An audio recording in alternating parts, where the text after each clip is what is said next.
Hello, and welcome to the South Coast Artists Index, where artists, performers, and writers, as well as curators, directors, and supporters, anyone with ties to the creative community, drops by to introduce themselves to you. We'll talk about their beginnings, their vision, their passion, and so much more. The South Coast Artist Index podcast is brought to you in part by Heavenly Spirits, who invites you to celebrate the art of life and creative communities everywhere. Learn more at heavenlyspirits.com.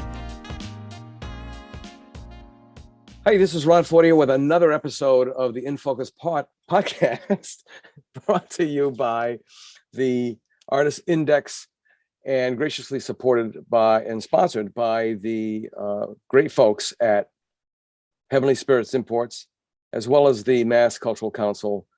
And we're in collaboration and partnership with the New Bedford Whaling Museum, and I hope I didn't leave anyone out. And without further delay, I will let our guest introduce themselves, and we'll take it from there. And don't forget, guest, please spell your name. Yes.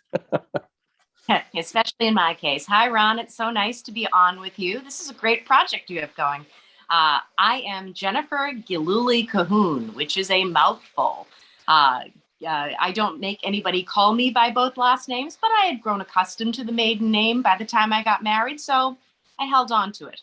My last name is spelled Gillooly,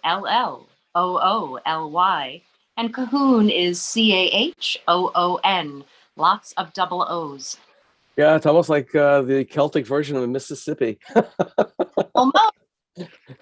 Yeah. Let's see. You wear a couple of hats, many hats, actually. Let's start off with the first hat, and that being the artist. I always ask people, when were you first bitten by this insane disease that we suffer from called art? I can pinpoint it to third grade, actually. I went to Catholic school in Allston, Brighton girl here originally, and I went to St. Anthony's School. And there was a teacher by the name of Sister Maria, and all 4 foot, maybe 10 of her was a powerhouse. And she was one of the kindest souls on the whole planet. And I just came across her obituary the other day. She lived to be 105, which is remarkable. But in third grade, she really encouraged me and told me then that she thought I would grow up to be an art teacher, which I thought was pretty remarkable. And I always held on to that. And my parents always encouraged me. They never made me think it was a waste of time. So art has really always been a part of my life. In terms of deciding to do it professionally, once I got to high school, I knew I wanted to be an art teacher. Sister Maria was prophetic, apparently. And I double majored in both art education and studio arts at Rhode Island College in Providence. Ironically, art education programs don't have a heck of a lot or enough, in my opinion, of studio courses for their students. So I got a BA and a BS over a 5-year period. And in that time, I thought I would be a painter, and had a painting professor who was adjunct, who was abysmal. He was just really no good. Just no foundations. He had us reading philosophy books, and it was nothing about actually putting paint to canvas or teaching us how to do it. But the next semester I had Enrico Vittore Pinardi, lovingly known by his kids as Henry. And Henry was a sculptor, also a painter. And he bit me with the sculpture bug. And so I became a sculptor. Got my degrees and took it from there. Taught myself how to paint about 10 or 11 years ago, and have been doing mainly painting. When I was a sculptor, I did marble carving and bronze casting and woodwork and welding, and I couldn't do any of that in my house with little kids, 2 German Shepherds and a cat. So I taught myself how to paint because it was more accessible. And after 10 years as a special educator, which I loved, I was finally given an art job, but hadn't made any art in a long time. So started to teach myself how to paint, and that became very successful, to the point where my husband suggested that I resign from my nearly 20 years of public education and do something with the art. And he didn't stutter. And that was in April of 2015. So I did. I resigned and ended up doing an entire career based around my art now. Well, before I go on to that question, it's funny that you mentioned what you did about art education and studio courses, because at one point my mother was panicking when I was an undergraduate, and she thought, what are you going to do when you get out? And so I decided to go into the art education program, and Herb Cummings, mentor, friend, phenomenal instructor, shaped my life, said, "Oh, please don't do that." And I said, "Why?" And he was always forthright, even to the point of pain. And he said, "Look, that program is really for artists who can't draw or paint." And I said, "What?" He said, "Yeah, that's just what I'm telling you." So I went anyway. And oh my God, I just got so lost there. And I said, "No, it was a semester." And I jumped back. He said, "What happened?" I said, "It was crazy. It was like all this touchy-feely sort of thing, and it just wasn't for me."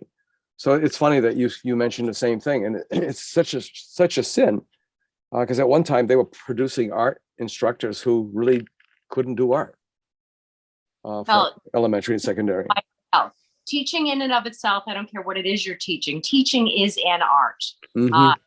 And within a 4-year program, there's so much that has to be covered and done, and so many internships that need to be done, with actual art educators, that there's only so much room within a 4-year degree program. Mhm. However, the thing that does often get neglected is enough of a concentration in the fine arts. You have to become a jack of all trades and a master of none in art education.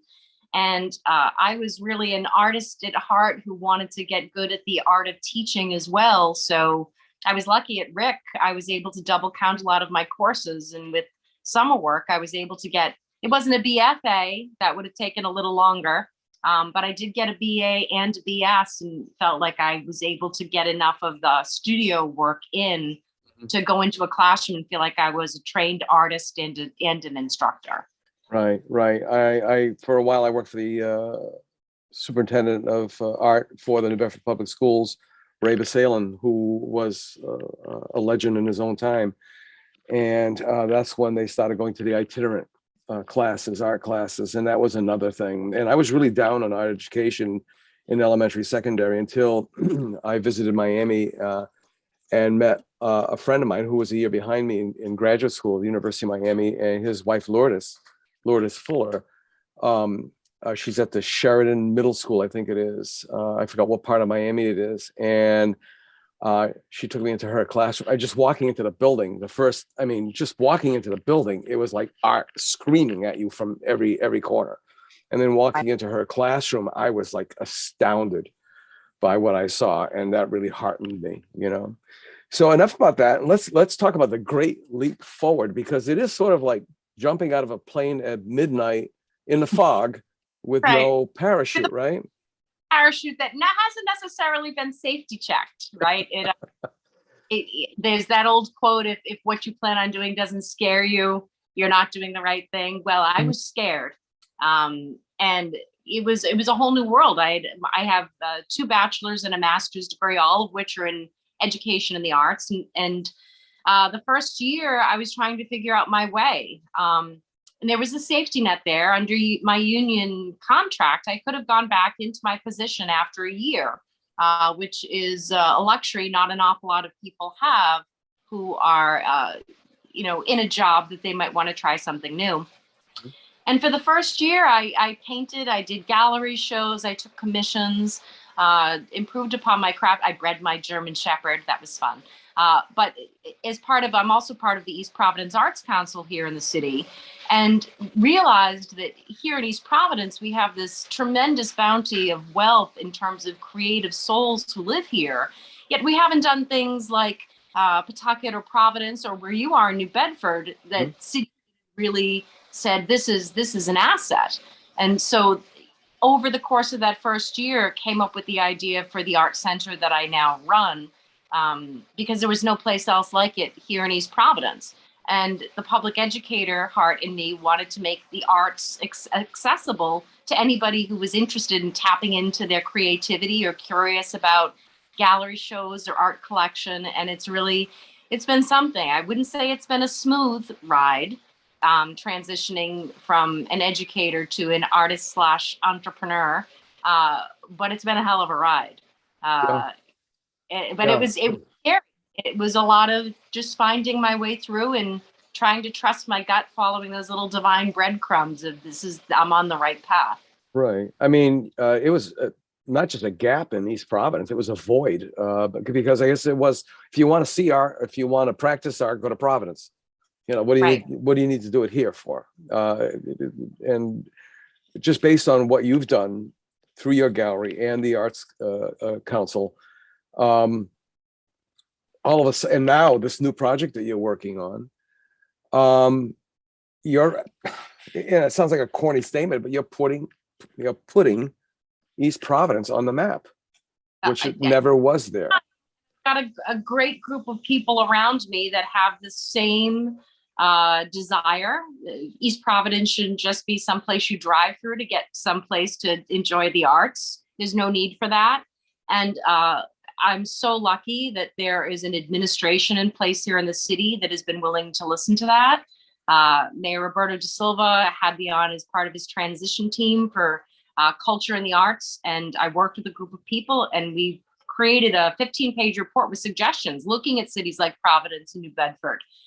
One of these places that are similar to ourselves, what have they done that's been successful? And I'm happy to say they've taken virtually all of the suggestions that I provided at the time, the administration and the city council, not the least of which was giving us tens of thousands of dollars towards public art here in the city, which we're about to see an explosion of. COVID really held us back. We were inches away from having an area of the city declared an arts district, the Wachamoket district, right before COVID hit. Senator Valerie Lawson, who was sponsoring that legislation, worked with us.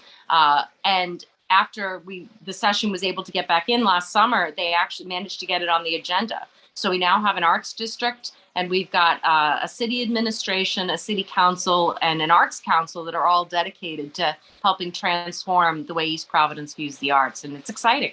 Yeah, it is. It is. Plus, I mean, I was on an artist panel for New Bedford Light, which is an online publication. And part of the discussion is that, you know, in many ways, the pandemic held hidden gifts, hidden opportunities. Yeah. And for some people, it turned their world upside down. You know, it goes back to the classic for those underrepresented or non-represented artists having no galleries, no connections. All of a sudden, they're selling work, and they can't quite understand why, but people are just contacting them and buying work. Those who were making a relatively good living with a gallery, with a gallery partnership, all of a sudden everything just dried up. And it's amazing how it affected one segment, one facet of the community. It totally was flipped over on the other side. Have you seen that happen as well in East Providence?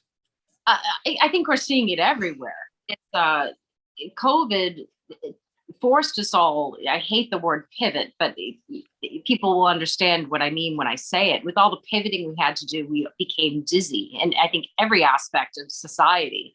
But if we were able to tread water and get a deep breath, we were able to recognize where the silver linings were. There are certain things that I've adopted in practice as part of the way I market myself or my art center or deliver services that I'll never give up. There are certain things that are greatly beneficial. It's important and it's difficult in trying times to find those silver linings, but you have to.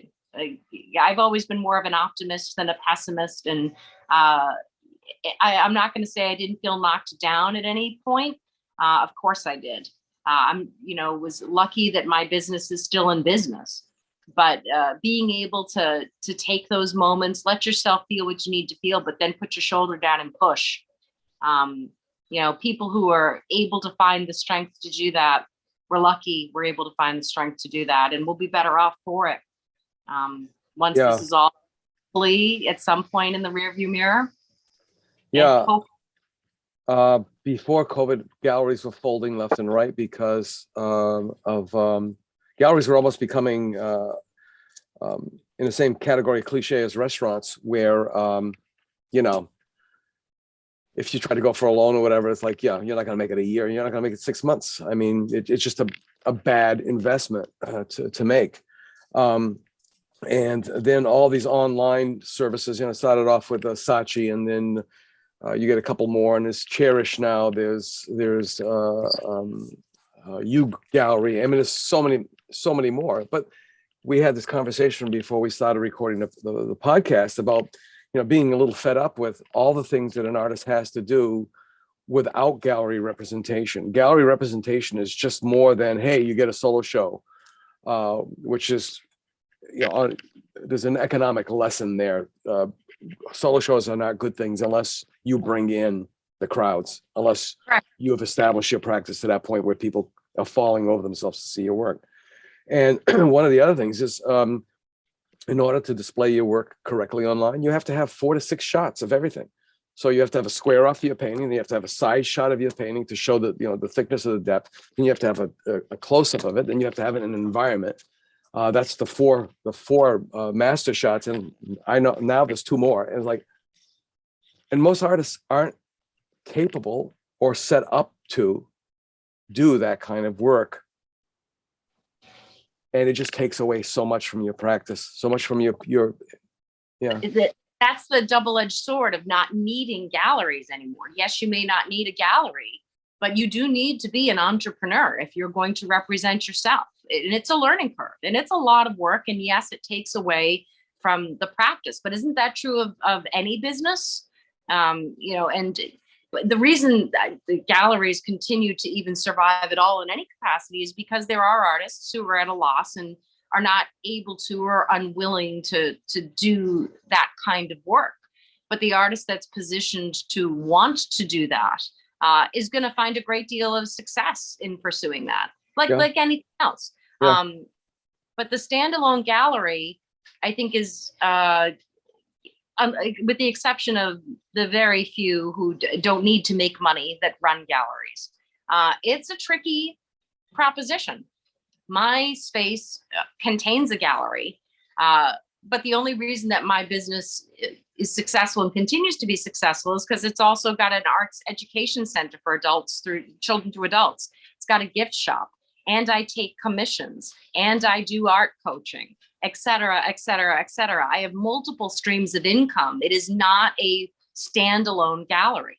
And I understand the prestige tied to being that model, and love a lot of places that follow that model. But if you're not independently wealthy as a gallerist, it's going to be very difficult for you. You have to be a certain person with a certain network that comes from a certain background, I think, in today's day and age, to make that work. It's tricky. It can be done. A couple of decades of success and reputation under your belt, where if the day comes to close the doors, it's because it's through your own volition. You're saying, "No, I'm giving this up." Right. Back to the restaurant model. There's a lot of really good chefs, and people encourage them. Oh, you should open up your own place. Well, you can't cook and manage a restaurant at the same time. You can't focus on two lanes of the road. So what do is that they run the restaurant and hire a chef to do what it was that they love so much that they opened up the restaurant in the first place. And then they're miserable, and they're not really well versed in running a restaurant. So I think there's going to be a lot of lessons when we come out of this. Now, I want to talk about the flood. Oh, the flood. Yeah, we're talking about challenges and such. Let's talk about the flood. I'm laughing, only it's not laughing like in hysteria. It's laughing in irony. Yeah. So, for you who don't know me or don't know where my gallery is, it's located on Pawtucket Avenue here in East Providence, right next to East Providence High School. And there's a lot of stuff I can't state publicly. But what happened to me was preventable. and there was a mistake made that no one saw coming. The result of which was thousands of gallons of water flooding my space from half an inch of rain on October 4th, which was a Monday in 2021.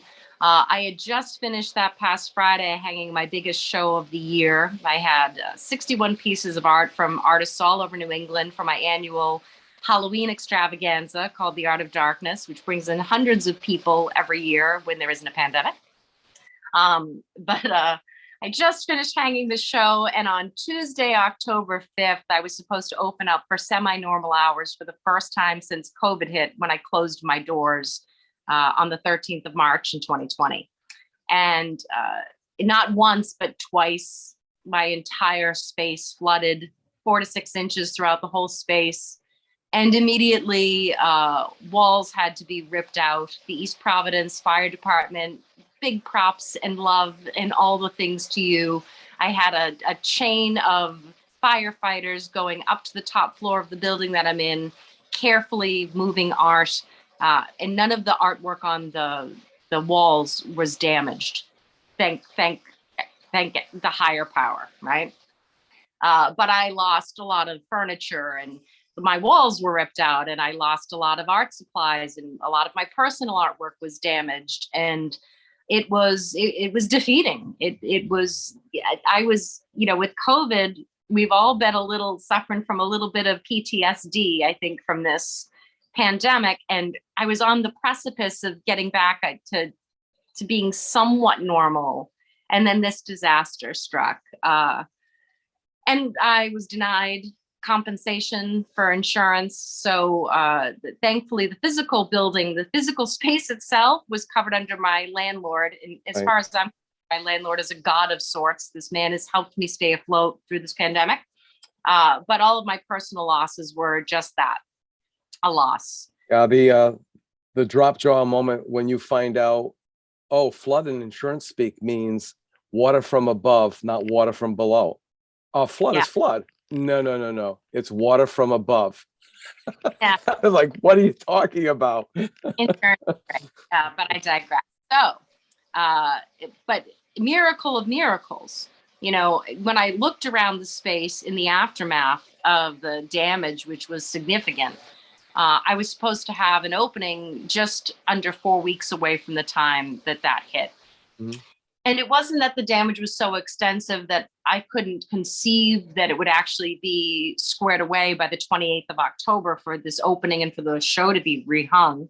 But it was just being able to get contractors right now, and supply chain issues. I was going to need 3 different sets of contractors with 3 different sets of skill sets to come in and commit and do the repairs over a 3-week period. And miracle of miracles, it all happened. It all fell into place. The drying crew and demolition came through. They knocked out the walls and dried it out. Then the drywall people were through and they did all their mudding. Then the painters came through. And then a group of 15 to 20 of my friends showed up on a Wednesday afternoon, everything from janitors to lawyer friends of mine, and helped me rehang this show. It really restored my faith in humanity. It was sort of stone soup. Everybody added their little bit to the pot. Yeah. It really was extraordinary. And I did reopen in time for my Halloween show, which was a success and did very well. And I've had I have a Small Works holiday show coming down this week. That show was the most successful I've had in all the years I've been in business, since 2017. And the next show up is a Black History Month show. And we've got 12 artists from the region that are going to be participating in that under juror Jem Barrows. And it's just exciting that, like, okay, universe, throw me another punch. I'm going to duck and weave and I'm coming back. And it's just pushing on. It was a gut punch, but I got my breath. Well, there are no coincidences. I really don't believe that. And it's not what happens to us, it's how we handle what happens to us. You know, Correct. you've heard all the philosophies, and I really think that's part of it. And sometimes, you know, it's one of the pillars of Alcoholics Anonymous, but it is surrender. You just have to, all that energy that you blow off trying to stop the inevitable, if you just rechannel it and say, okay, you know, I'm just going to deal with it as it comes and move on. Let me ask you, why do you think that your small pieces show, your holiday show, your small works, why was that more successful? Is there any glimmer, any clue, any thread running through there, a trend, a fad, or something, some clue? Multifold. One, like, going back to the point you made earlier, that people during the pandemic, I think a lot of people got the realization of how important the arts were. I think the arts really kept a lot of people afloat and was a sanity lifeline for people. And people started buying art more. I sold a lot of personal work at the beginning of the pandemic. And I think that was part of it. Another part of it, I've been in business now for several years, so more people are aware of the space in the gallery. And you know, I got a really great group of artists that applied to be in the show and that were great about spreading the word, and lots of things, you know, support from the local business community, the Chamber of Commerce, the administration, the mayor's office. They did a big tour for Support Small Business Saturday. So lots of factors came into play. And I'm grateful all of those things collided at once, which was nice. I had a really nice variety of artists from both the Rhode Island and Massachusetts area that were in the show. And it was a great caliber of artists and kicked butt. It was Small Business Saturday was incredibly successful. It's a blessing. Did price point have any bearing on it as well? Well, it's like any, and it's not a new concept. The whole small work shows it has to be affordable art, and you set your price point. My price point was no work could be more than $250. It was supposed to not be bigger than 11 by 14.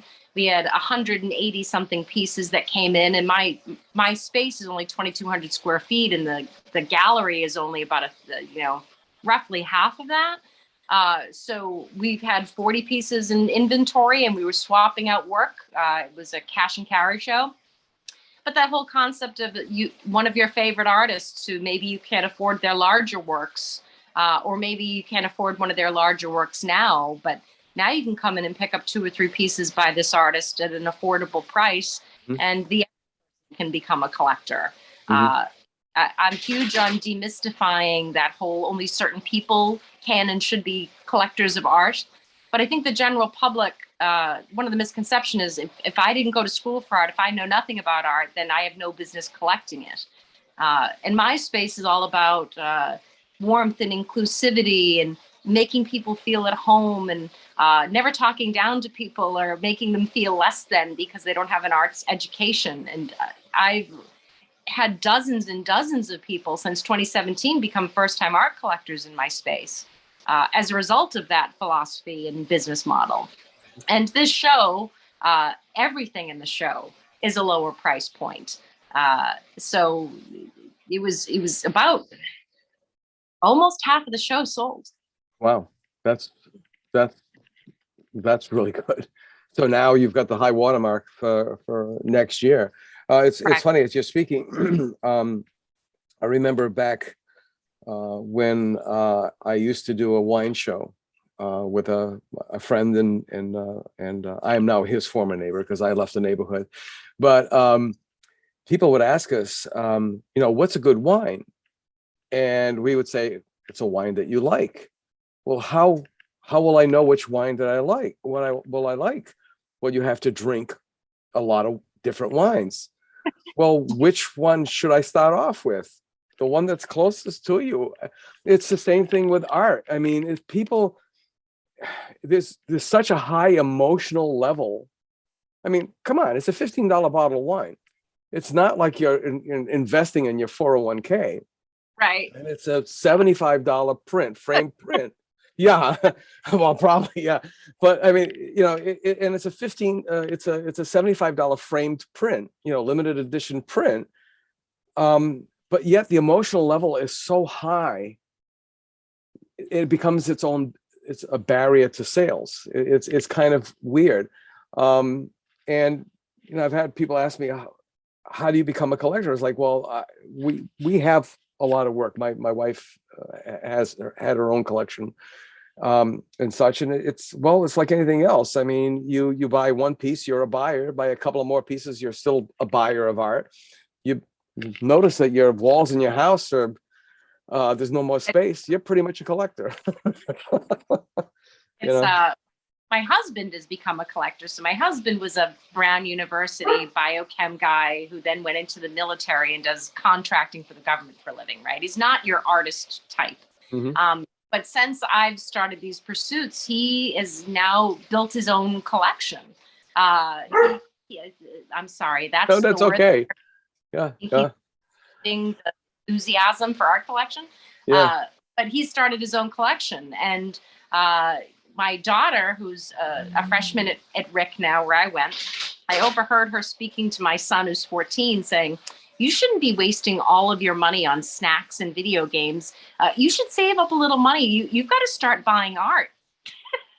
Yeah. My 8-year-old who started to buy it. It can bring so much joy, and it's a one of a kind thing that no one else is going to have. And like you were saying about the wine, if you love it, you love it, and it gives you something to look at every day that brings that feeling of joy back to you, or whatever Right. was the motivation for purchasing in the first place. Yeah. Right. Yeah. It can be for anybody.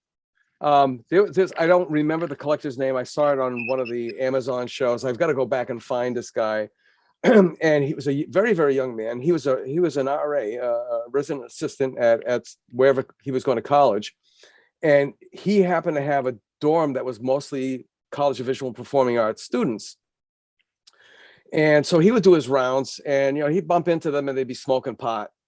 And he's like, I got to report this. And they're like, well, I tell you what, pick any drawing you want, and we'll be cool with it, right? So he just started taking their drawings, figuring, I'm not going to report them anyway. I don't want to get the hassle. It's pot, for God's sakes. They're not doing hard drugs. Lo and behold, several years, he looks back on his life, and he's like this massive collector. Courtesy of smoking kids. That's funny. Yeah. You just never know. So, looking into your crystal ball, trying to see, it's hard enough to go day by day, month by month, so on and so forth. But where do you see yourself in the HeaARTspot Art Center and Gallery? At some point, not immediately, but at some point I would like to be in the arts district here in the city. I feel like that makes sense. So at some point, that's on the bucket list. I'd like to be able to expand my space so I can show even more work and larger work and large scale sculpture. The space I'm in right now, the ceilings aren't all that high, so I'm kind of limited. So I'd like to be able to increase my space to increase what it is I can show and the kind of people that I can have in my shows. And I'd love to bring a ceramics program to my space. I do a lot of hand-built sculpture. I'm no good at throwing. I'm solidly adequate at throwing pottery, but I love teaching ceramics. And it's really popular and common, and that a lot of people like to do it. So I'd like to expand my educational programming and what it is I can offer, and be able to get to the point where I can. And right now, I survive with interns. I'm not that old a business, and 2 years of this business has been under the umbrella of COVID, like everything else. But be able to get to the point where I can have, you were talking about the chef earlier that has to have assistants. If I could have some people that I could afford to bring in, that would free me up to do more of my own studio practice. I think because I have gotten away from that. I don't get to do anywhere near as much of that as I would like. And I think too, now here's something people who happen to be listening to this right now might be able to identify with. And I think it's important for artists to kind of think about and to be kind to themselves. Some artists' reaction to the pandemic was to create an incredible amount of work. And some artists' reaction to the pandemic was to recoil, and they were kind of in a creative coma. I was somewhere in the middle. I only had one, I did do over 30 paintings last year in 2021, but most of them were done in a period of 6 to 7 weeks. My creative energy, what I had of it, I found myself putting into making my business survive. And there wasn't a whole lot, I was kind of tapped out when it came to myself. And I'm still very much in that place. I haven't done a whole lot of personal work, but I'm finally just feeling kind of the itch to want to get back to that. And in the past, when I've waxed and I've waned with my own creative practice, I would beat myself up. What's wrong with me? Why aren't I making my work? Why aren't I engaging in my practice? That whole imposter syndrome, you're being hypocritical. Maybe you're not a real artist if you can't commit to this practice. But at almost 50 now, and having been in this art game for a while, I've learned that I just need to be kind with myself. It's as the tide rolls in and the tide rolls out, that it's okay to have these gaps in time where I'm not actively creating, because I know that it will come back. And when it does, I'll be better for it. I think a lot of people get down on themselves and beat themselves up when they hit those droughts. And learning to be patient with yourself and kind to yourself when those things happen is important. I think a lot of people need to hear that. Yeah, it's true. It's like, you have this operating system like a computer, and you don't see the operating system work. It just operates.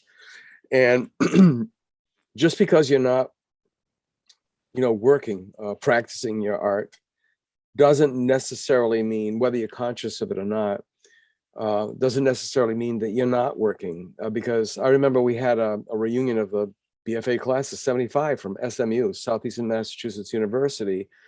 And, it's the kind of thing that you could write a movie script from. Here's Bobby, and here's Joe, and here's Mary, and and how did their lives evolve from that June of 1975? And it's really kind of interesting because for many of us who couldn't paint because we had to seek alternative employment, not supportive employment, alternative employment. And I thought I was crazy by thinking this way. But when I said to someone, wow, even though I couldn't paint, I've always been painting. I painted it in my head. You go outside and you look at things and you're not looking at it with pedestrian eyes. You're looking at it with the eyes of an artist. Right. And they said, yeah, me too. Oh yeah, me too. Yeah, me too. And it's like anything else. You just have to build up that head of steam. Now there are those super passionate, super crazy, let it wreck their marriage. They'll ignore their children, the whole 9 yards. It's all for the arts. And they produce massively and such. But at the end of the day, I don't know how happy I would be if I had to shirk my responsibilities, deny anybody my presence that required it as a parent or as a husband. That makes a big difference. And then my wife said, something, because I'd get really frustrated about not being able to sell. And she would ask me, and I've said this 100 times on the show, do you want to be sustained by your art, or do you want to be supported by your art? You have to pick one. You cannot have both. And your art sustains you in other ways that are not monetary as well. Exactly. Right? I talk with, I was a high school teacher for a long time. Mm-hmm. A lot of people So I just want to paint. And I'm like, okay, well, and that's not going to tell you it's not a possibility that could happen for you. Mhm. But don't beat yourself up if you find yourself in places in your life where you're an artist by condition, but something else by profession. You can do both. Yep. I think it is important for our mental health as creatives to engage in that in those creative pursuits. Mhm. Even if I'm not working on my own personal pieces, I'm constantly creating. I'm so sorry that my No, dog, that's fine. That's fine. German Shepherd, It's real understand. life. I thrill, but I'm gonna let them out. Hold on. Yeah. We're taking a momentary break to allow Jennifer Gillooly Cahoon's It's a German bark Shepherd break. It's to a bark stop break. barking. Okay, there we go. Now back to our regularly scheduled program. program. Yeah. All right, there we go. But yeah. it's important to be able to integrate it somehow. I'm very lucky in that I can integrate both. And even though I'm not in my studio creating a lot of my own work, I've constantly got my hands in art materials. Right. And I'm playing and I'm doing things to create programming and interact with other humans and show them how they can use their creativity to improve their quality of life. So even though I'm not creating a lot of personal work, I'm still dabbling all the time. And that helps keep me happy.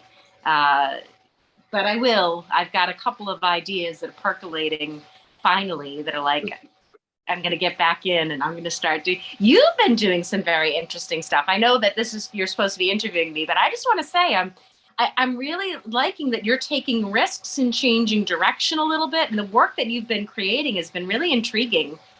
Well, thank you. And it goes back to the wife. It goes back to Paula. It goes back to that whole moment when she and a friend of ours and fellow artist and former gallerist Luis Villanueva from Colo Colo, Paula had started saying, you're a really good abstract painter, but I've never seen such a miserable human being in my life. I mean, you're an artist. Be happy, for God's sakes. Why are you always so miserable? And I thought it was because being an abstract artist has become more and more difficult because now everybody can do it. It's a form of therapy, and I'm being very crass, obviously, but and then there are just people who, God bless them, they're like the same people who are stymied by which bottle of wine should I buy. It's like, I don't know anything about abstract art. I would have to go back to school to understand what you just did. It's like, great, go and come back and tell me what I did, because I have no idea either. It's really just it was just an intellectual pursuit. It's about composition. I'm a composer. Right. If I had any skill as an artist, I'm a composer, and I've been told that. Okay. Plus that sense of composition I had to have when I went into advertising to do layouts and such, because you have readability, and there's all kinds of things that are going on.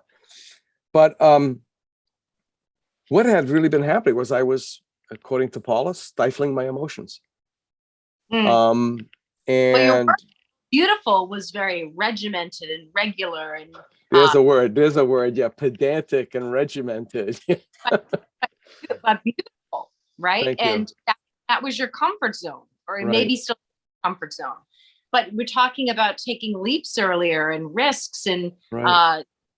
That takes a lot of courage to say, all right, yes, I know I'm good at this, and this has been where my head has been at, and this is what I do. To say, okay, I'm going to try to step outside of that, and then not only do that, but then share that out publicly. That's good for you. Yeah, well, I remember a moment, you just reminded me. I was standing in your gallery at an opening. I forgot what show it was. I do know that it was on the left wall, and there was that young couple. We thought we had a sale. You and I thought we had a sale. Yeah. They stayed in front of that painting. Yes, we were so for close. What, 2 hours, for God's sakes? They didn't go any other painting, and they were going up to it, and they were back and forth. And I was saying to myself, wow, I am a fly on the wall right now, but I really wish I could get close to hear what they're saying. And but I think what really happened was, especially since, look, I went from being an abstract painter in a coastal town, seaport town, New England, historic seaport town, to being a socially conscious expressionist. I think that's the term that Philip Gaston, the Canadian painter turned expatriate, who was part of the great expressionists in New York. And the idea of selling this work that I'm doing now is even more remote than selling abstract work. You think that now I'm gonna use the Socratic method on you. Why do you think that, Rod? Why do I think that? Well, because I've had people who have been outright saying, "Oh, you're doing all this black stuff because you married a black woman." And it's like, no, not really. I mean, the whaling expedition is what started this whole thing off. The sale of that old study that I did started this whole journey off. And then in the middle of that, I heard about Greenwood, Tulsa, Black Wall Street, and I was repulsed by it. So I dove into that. And then I was having a really hard time with it because it was so emotionally wrenching that I was almost numb. So I tried to go back to the first couple of Arctic pieces that I did, and I had nothing. I had no passion for it. It was nothing. It was like, okay, a bunch of guys stuck on the ice. It was their fault. Big deal, really. So now I'm trying to plow through. Now I finally start to make some breakthroughs. And in the middle of that, my sister-in-law, who coincidentally was the first Black woman admitted into the Daughters of the American Revolution, she's doing a podcast. I'm listening to it. And she tells a story about her third great grandmother who was enslaved on a breeding plantation in Virginia. And the memory of the day that her two children were sold away has been passed down through the 6 generations. And the last words that she said to her daughters as they were being carted away, "Bye-bye, my babies. I'll see you in the by and by." There was something inside me that had to get into that. And then now I've got a list. I mean, I've got a photograph of my dad who was standing in a hayfield in Canada. It was a pivotal moment in his life. He didn't know what was going to happen beyond that point. It's kind of bizarre. I've got my mom who had to put her singing career on hold. So it's not just the Black experience. It's about people stuck in a dilemma, people stuck between a rock and a hard place. And so it has been a big journey. And you yourself have taken enormous leaps with, everybody from the town or city council people to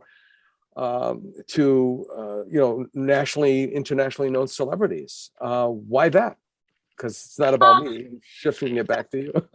Well, I think it's interesting for people to hear these kinds of discussions, people going back and forth. But so when I first started to teach myself how to paint, I really wanted to do portraits, but I wasn't really adept at skin tones, right? So, and I just taught a lesson to my Art One group on Dia de los Muertos, the Day of the Dead, and I thought it might be fun to experiment with painting people with the Dia de los Muertos makeup because I'm going to be focusing on value, black and white. Right. I started working with cultural icons because I wanted to see if anybody would recognize who I was painting. Like, was I getting a likeness? And that's really just how it stared. And that's the make or break, right? When you're doing a celebrity.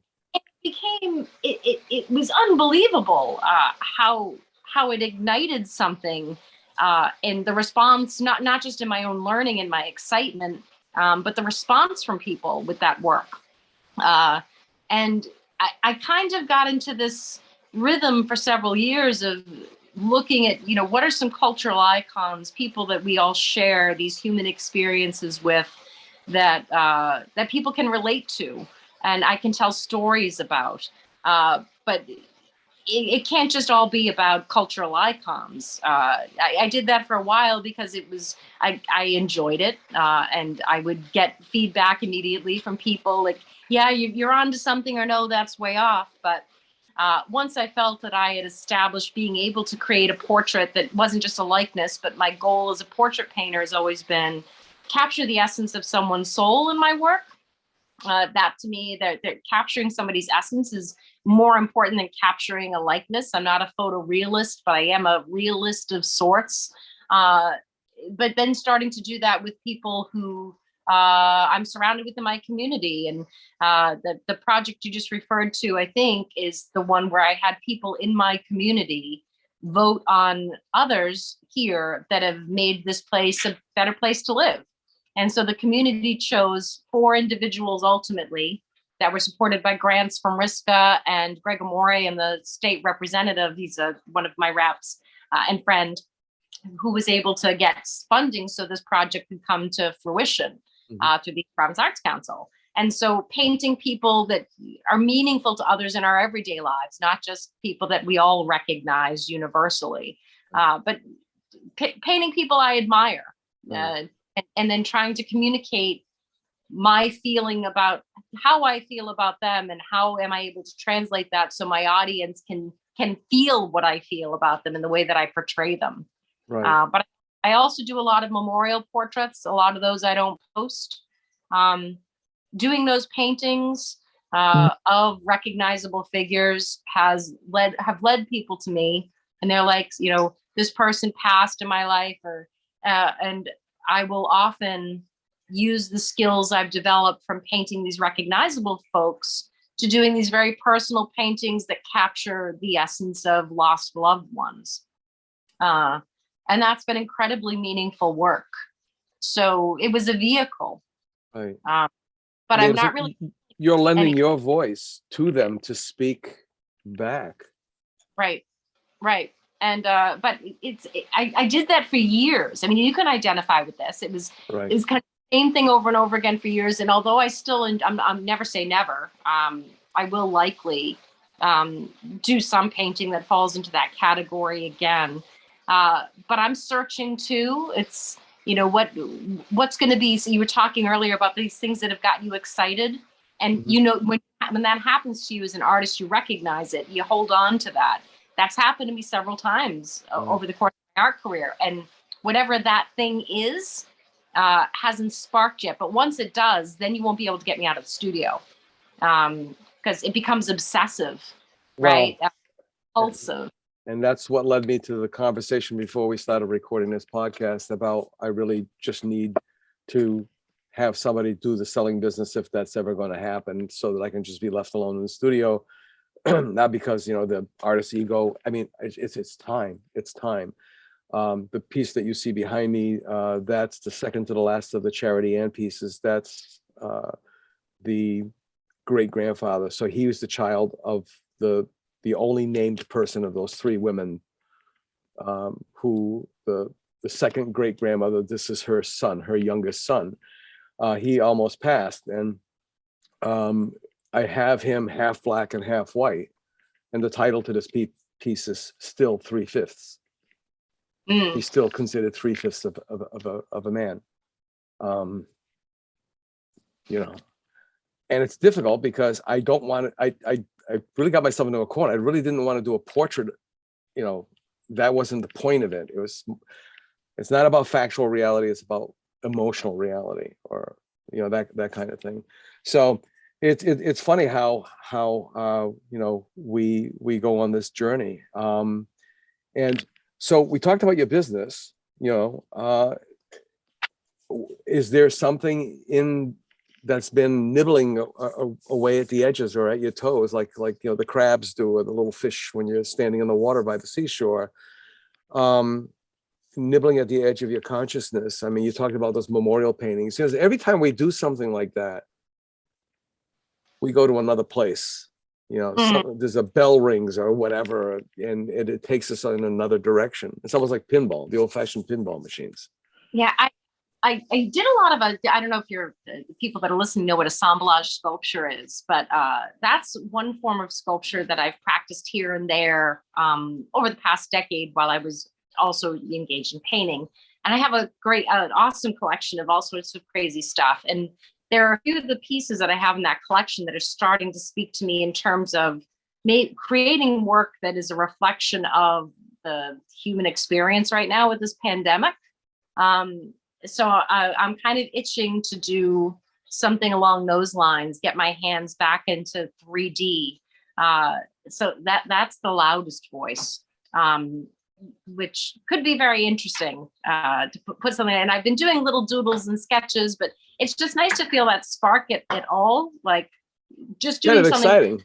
Yeah, like a first date. And I've always, a rule of thumb that I've practiced over the years, and I talk to artists who are just starting out or looking to maybe start selling their work for the first time, is something that a lot of artists pigeonhole themselves into is they're like, well, I have to paint certain subjects because in that person's mind, these subjects will sell. And if I'm going to do this, I have to make sellable work. And I tell people that's entirely the wrong way to think about it. Speaking from my own personal experience, where I was, painting Day of the Dead before anybody knew what that was. It's trendy now, but when I was doing it back in 2014, no one knew what it was. They all just thought that there was something amiss with my brain. But when I started doing it and putting it out there, it wasn't not necessarily pretty, but there was intriguing to a lot of people. I was painting and I was sharing, and I was sharing my enthusiasm, and also when things weren't going great, I shared the whole human experience and artist experience around the creation of work. And as I did that, the people who loved it found me, right? I was engaging on social media, but just as, it became part of my process. And I was painting what I loved, and the people who loved it found it. And that's happened to me several times. It's been, if I paint what I'm truly excited about, something that if I'm excited about the process or the subject or whatever, I'm not doing it because I'm looking to put it in a gallery to sell it. I'm doing it because I truly love it. And I think there's a certain energy attached to work like that. And it finds its people. I joke about my work all the time. There's some work I did years ago. People all of a sudden, they're like, have to have it. And the pieces that, whenever a piece sells, whenever my larger pieces sell, it's always like, it was supposed to be for that person and that time and that place. And so I've taken that on from early experience. I only paint or create what I'm really excited about, period. And if that resonates with others and they want to buy it, then I sell it. But, painting landscapes because you think you have to, you're not going to be putting the kind of, I don't care how masterful you are, how much soul goes into something that you're not genuinely excited about creating. You have to be excited about what you're making in order for other people to be excited by it. I mean, Steve Remick, who runs a house painting and wallpapering business, he has for years, a very adept artist. And he and I were paired for a show in July and August for the South Coast artists. And Stephen was a landscape painter. I mean, he'd go out in his backyard and the adjoining properties, and he would just, day, night, snow, moonlit, whatever. Beautiful work. Was that? He felt it in his soul. And then that's what he doing, right? Yeah. And I remember seeing, I think, one of his first big pieces at Didi Shattuck in Westport. But then during the pandemic, this Brazilian nurse, the posting, and this woman looked like she had battle scars. And he got very intrigued by it. And he's a great portraitist as well, primarily self-portraits, just keep him limber. And one thing led to another. And he produced his body of work of what he calls the COVID healthcare workers. And they were so heart-wrenching that, you're just stunned by what you see, because it's not just a photograph, it's now a painting of this, there's the Italian nurse, there's the Brazilian nurse, it's all, and then he would go on Facebook and search for these women to see what their lives were pre-pandemic. And he would see them getting ready to go out dancing or at a restaurant or at the beach or whatever. And he's like, wow, what a difference in their lives. But the impact of his work was just, absolutely phenomenal. And the frustrations, I think we are griot, we are storytellers, we are recorders. And I used to teach in my art history classes that the shamans were painters. That I don't think there's any other possibility. We were the painters.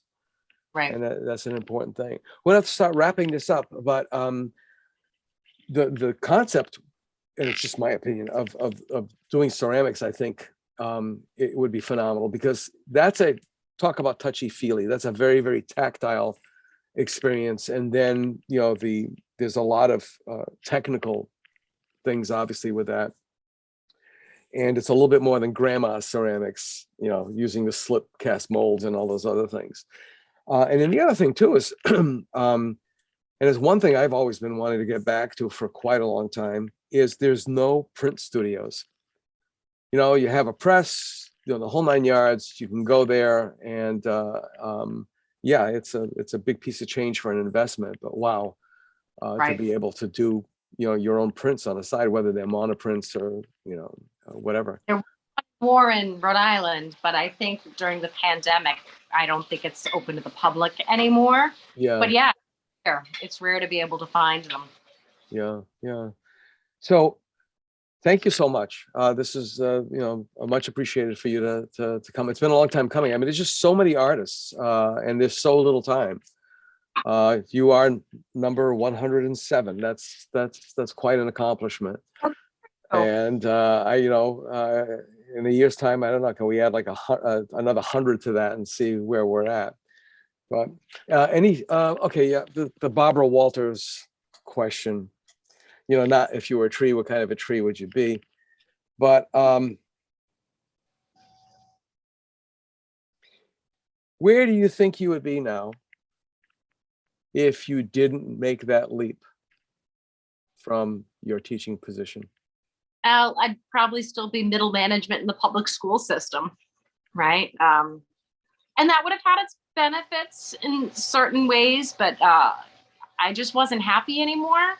I used to joke and tell people I was like the luckiest woman on earth. The first 15 years in the career I was in, I couldn't believe I was getting paid to do what I did. And I was teaching special education, behavioral and emotionally disabled kids, all manner of things. I was told what I had to work with the English, science, history, and then the art education piece in the second half. But 15 years in, I was made department chair.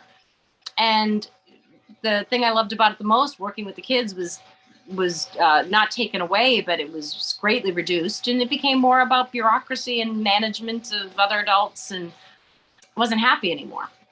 So I would, if I hadn't made the leap, I'd still be doing it, and I wouldn't be a very happy human, is my guess.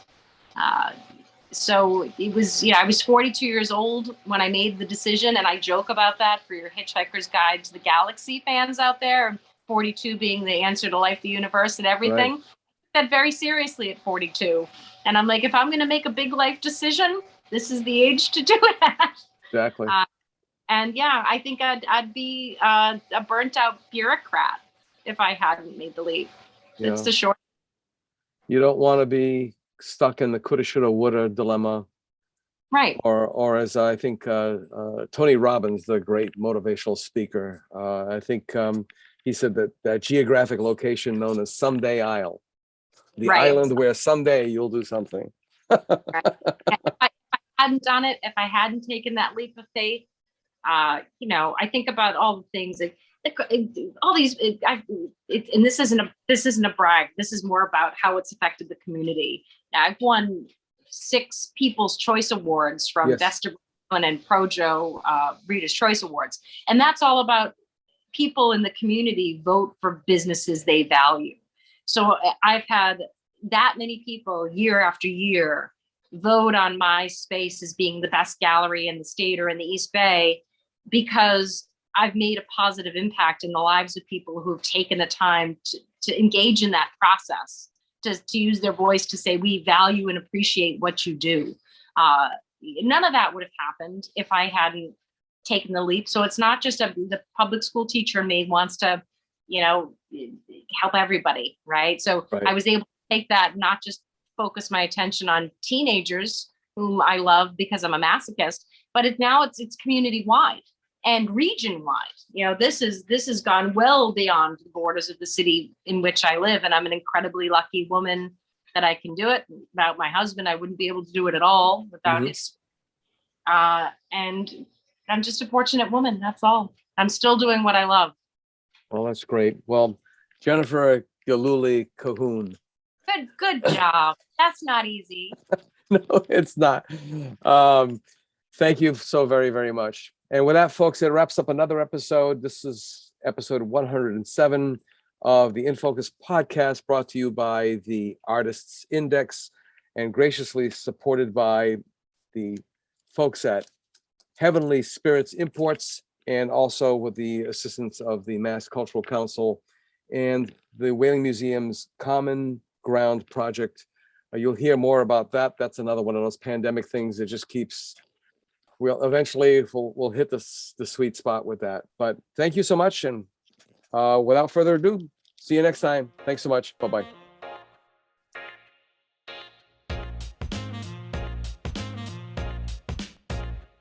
The South Coast Artist Index podcast is brought to you in part by Heavenly Spirits, who invites you to celebrate the art of life and creative communities everywhere. Learn more at heavenlyspirits.com. To learn more about the South Coast Artist Index, visit theartistindex.com. Find us on Facebook, Instagram, and YouTube. Be the artist you believe you are, and let's take care of each other out there.